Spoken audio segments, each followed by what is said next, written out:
Guys, gotta go take a service call inside of this machine shop.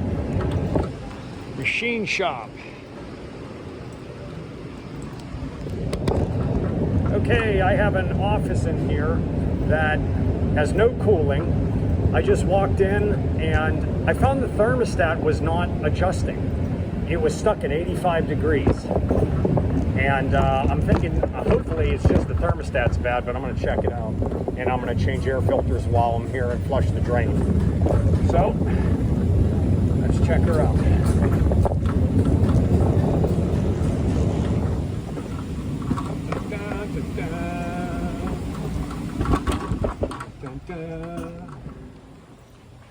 Da-da. 80 degrees in here. It's set for 85. You're not adjusting whatsoever. Not adjusting. So our thermostat may be bad. So let me check for power and all that. 85 degrees. Thermostat's not adjusting. So it's 24 volts. I'm going to simply check between the R wire and I'm going to check anything else, see if we have any voltage. I'm going to check the heating side. We should be reading 24 volts. No, we are not. We're reading 7 volts. Fan. Ooh, fan, I got 27 volts. And then cooling side, 27 volts. Okay? Let's see if you guys can see that. 27 volts. Okay? So it's not calling for anything because we're above our set point, but the thermostat is not adjusting. And I do see it looks kind of burnt right here, actually, now that I'm seeing that. Okay. Thermostat might be just fried for some reason. We had a lot of power glitches recently, electrical storms. Okay. So what I'm going to do is I'm going to go ahead and shut this off. Now, I'm going to jump it out just to test cooling. And we were having no airflow from our vents. So, safety glasses on, always safety first. Okay, I'm gonna go between R and Y, okay?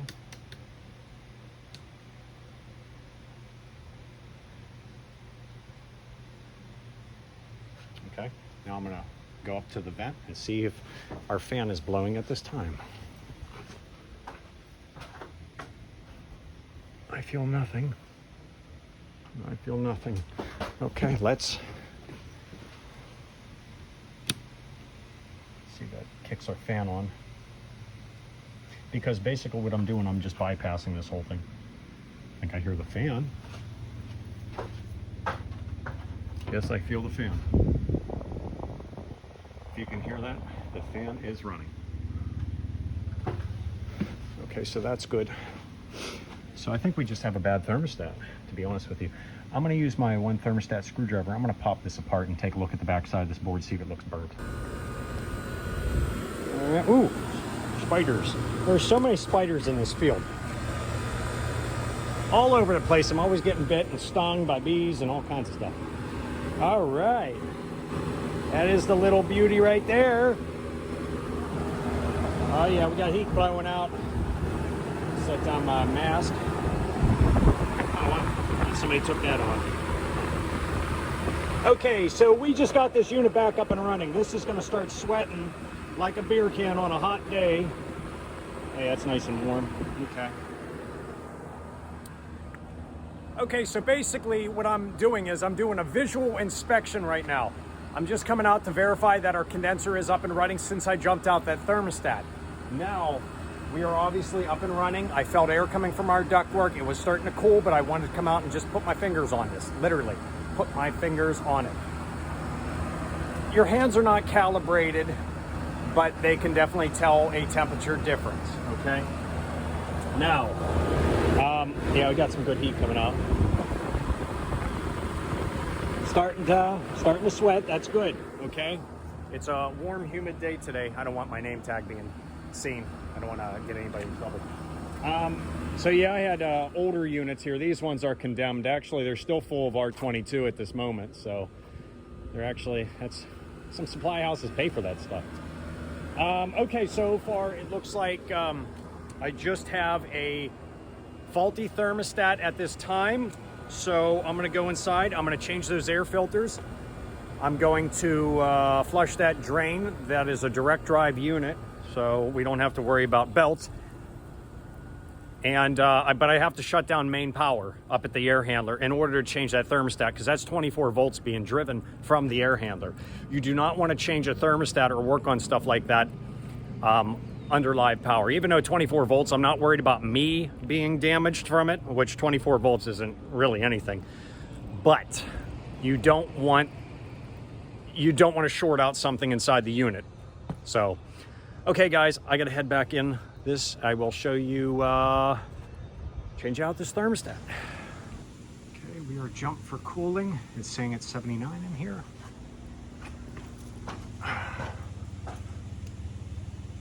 Okay, we got cooling, so that's good. That is your return up on that side.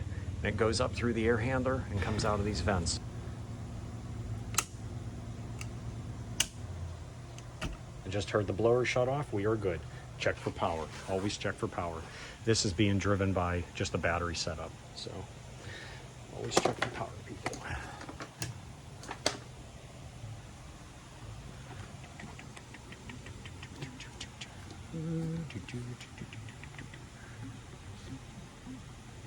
Nothing.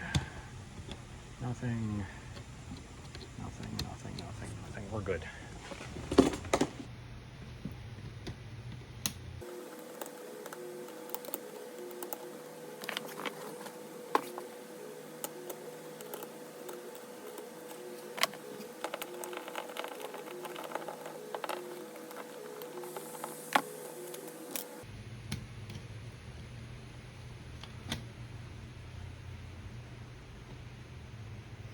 It's not fun when they fall inside the wall. It does happen.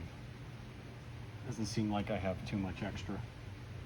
So, but the reason why we shut off power is because we don't want those touching together and shorting anything out.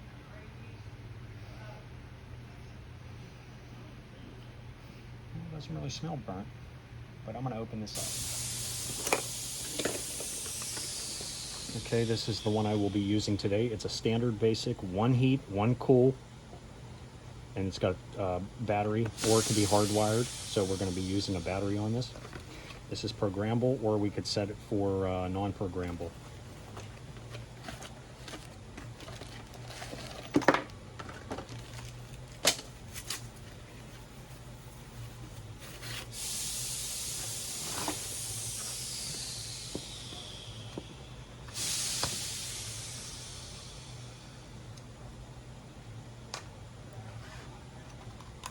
Sometimes they stick in there.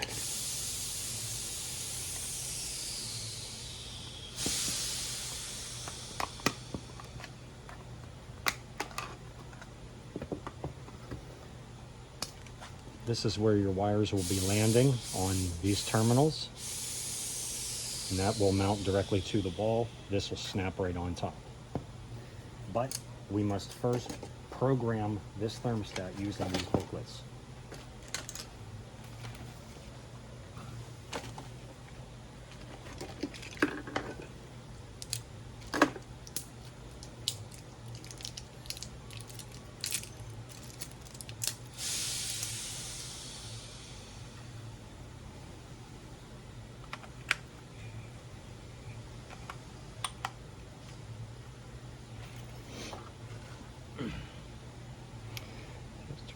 Boom.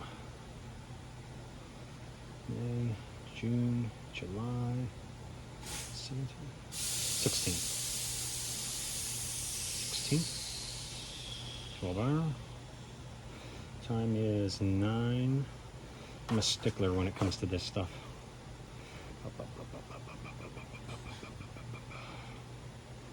9:21. Now the reason why you set time is because in case it's programmable, you want it to be accurate. Let's put it 1 minute ahead. Okay, then we have to go through our booklet here and program. Okay, inside of our one booklet here, This thermostat is universal and can be used for many different things. We just have to select the options. So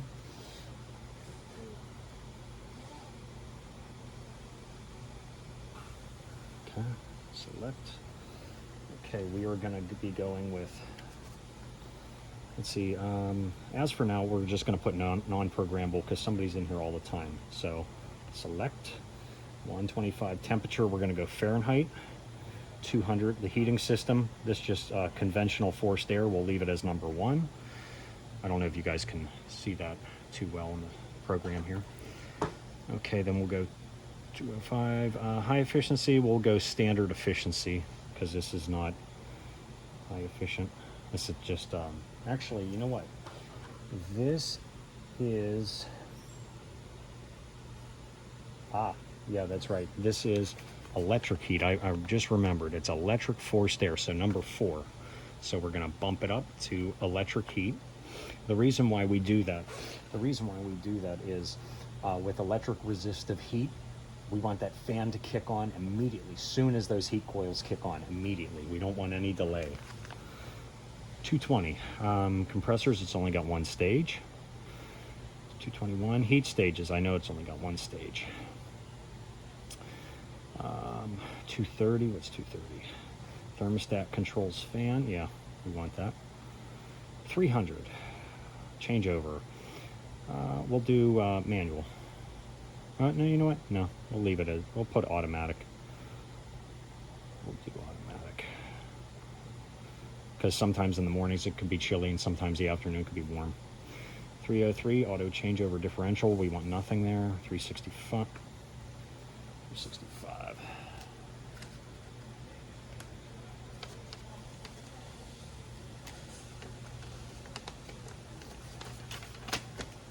365. Compressor cycle rate, yeah, we'll leave it at 5. That's fine. 370 heat rate. Whatever, we don't need that many heats. Not in this place. We'll just leave it at 5. 387, that's a 5-minute time delay. That's for your compressor, okay? The reason why is so in case the power flickers or something, or somebody plays with the thermostat, it doesn't boom, boom, boom, hit on and off the compressor. That's what can blow your capacitors and damage the equipment. Okay, so 430 is our cooling set point. I want to be able to allow them to adjust this. Let's just put 68 because that's pretty cold. Heating wise, we do not want it set at 90 degrees. Somebody come in and set it for 90. Put it 76. That you shouldn't want it any warmer than that in a small office. We don't want the thing locked out. We're fine. I'm not worried about any of that. 702 filters. That's your filter changes. It reminds you. We don't need that. I come in and change them regularly. 1410, which is our clock format. That's 12-hour because we're not doing military time. Daylight savings, yeah, we'll throw that in there.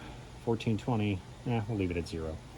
Done, and it saves. Now all we have to do is mount the base to the wall, level it off, and snap her in.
Now the thing is with new thermostats, they do not have mercury, so it doesn't, I could mount this thing upside down or on a 45-degree angle. That doesn't matter anymore. But I try to make it look presentable and level, so professional. Now we're going to go ahead and snap in our wires.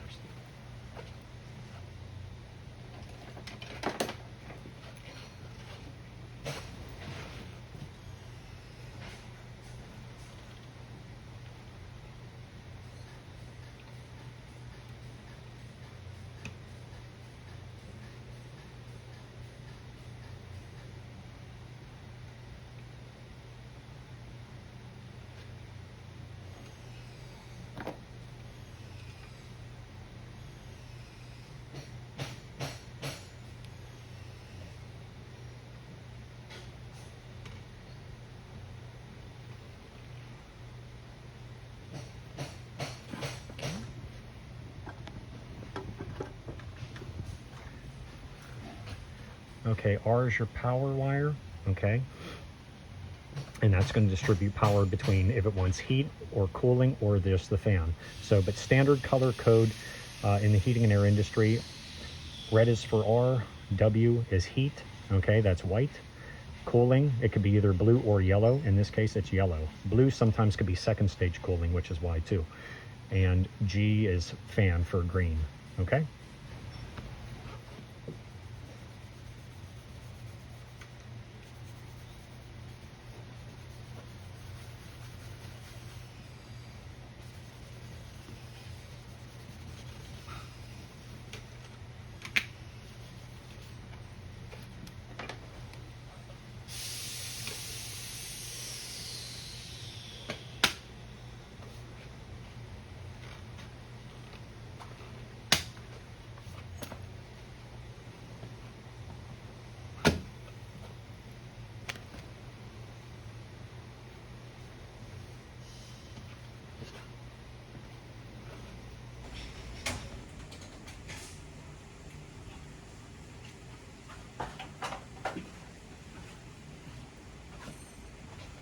I date everything.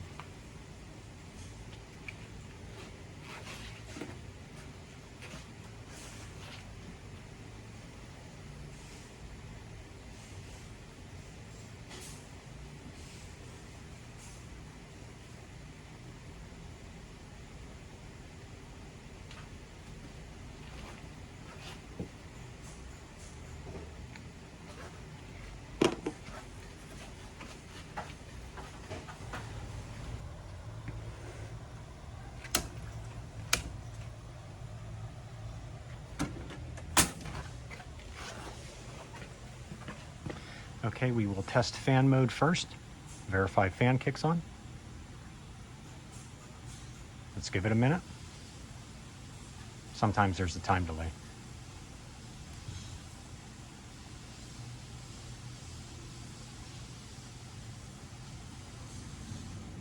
And there we go.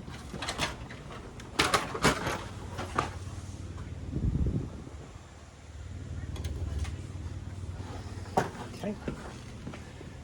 Well, I could turn that off to fan auto because that's where they want it. Cool mode. Cool. Let's bump it down. Hey, look, that works. Let's put it to, that's an average temperature, 72 degrees Fahrenheit for an office. It's flashing. Sometimes on thermostats, if you see cool flashing, that means it's timing out. Right now it says cool on, so there should be a time delay, but let's take a walk out to the condenser to verify we are now cooling.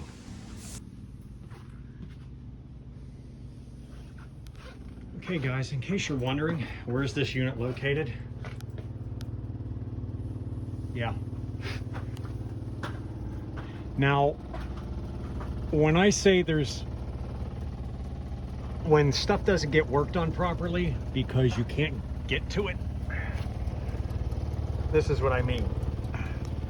So you're above the ceiling, you got to straddle this piece of wood. Here's your air handler, and there's me. This is why it pays to be skinny. So I got to climb up here, and yeah, there's an old hot water tank laying here. All right, guys. Okay, guys, back outside. As you can hear, that condenser is running. That's good. I gotta put a cap on here, by the way, because believe it or not, out of that Schrader, it could weep more refrigerant out of there. You can see it's sweating. Sweating like a cold beer on a hot day. Okay, now, like I said, I wanted to tear into this thermostat. Now, you're wondering why.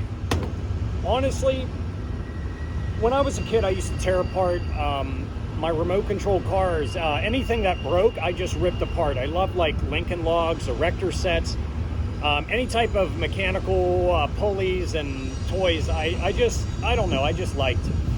And so, anyways, equipment, when I first started in this field with this company in 2004, May 3rd, 2004. So I'm on my 17th year. Started when I was 21. Now, I was very green. I mean, I knew mechanical stuff, but I did not know the heating and air industry, and you can never know it all in this field. It's always every day is you're learning, okay? Put it that way. They're always updating and changing things. So you're constantly reading, you're taking an occasional class. But one thing that had helped me dramatically, old parts I would rip apart, okay, to see how they worked and what failed, because then I know inside my head, oh, well, this is probably stripped out, or that shorted, or makes me ask questions and makes my brain think better. But everybody learns differently. Now, we're gonna take this apart. As you can see, it is burnt. Looks like it inside there, right here. Now, nobody could have physically touched that because that's where it's at, okay? Nobody physically could have touched it. But let's pull this apart. First, I'm gonna take my batteries out. Here in America, we do recycle batteries because there's a lot of toxic chemicals inside of here. I do occasionally go to a battery recycling plant, and believe it or not, there's cadmium, mercury, lead, other crap inside there that they can recycle, okay? You don't want that going into the earth, especially mercury. And yeah, I know the ongoing joke is, it came from the earth, it's gonna go right back in. Well, yes and no. Okay, all right, doesn't look burnt on the back side. Just something happened here, something possibly inside of a relay, but our buttons would not function. Doesn't smell burnt, but whatever. We don't fix those thermostats, anything electronic like that. Actually, one thing I'm noticing here, inside when I was programming the old thermostat, inside of this one, there's a little toggle switch. See, it's set on electric one side or gas. That's to select either you have propane, natural gas, oil, okay? That's the gas. We're in electric, okay? What that does, basically when it calls for heat, it engages the blower motor and it engages your electric resistive heat bank, because those electric heat resistive heat banks require heat instantly, because require airflow instantly. If not, they heat up and they trip their heating element. So they're overloads. So, okay guys, if you like what you see, please like, comment, subscribe. I appreciate all comments, good and bad, it's okay. If you catch something I missed, leave it in the comment. If you got a tech tip, throw it in there. I appreciate it, everybody does. A lot of people watch these videos. If you're wondering why I do these videos, I find it interesting. I like hearing feedback. Gives me tips as well, and other people. Before the internet come out, I know I'm only 38, but the internet really started coming out about, I think, 97, 98, 99-ish. And it was pretty vague, especially with your search engines. So thank God for Google and YouTube and all this stuff now. So, but yeah, I'm 38, and I don't want a desk job at this time. I don't want to become an instructor, not that much at this time, because I still like troubleshooting equipment and just seeing all the different setups of equipment. It's very interesting to me. So, and I got too much energy as it is, obviously. So, but I may become an instructor one day. That's one reason why I film this stuff. So, okay guys, thank you very much for watching, and leave a comment. So, thank you for watching HVAC Explained. Have a great day.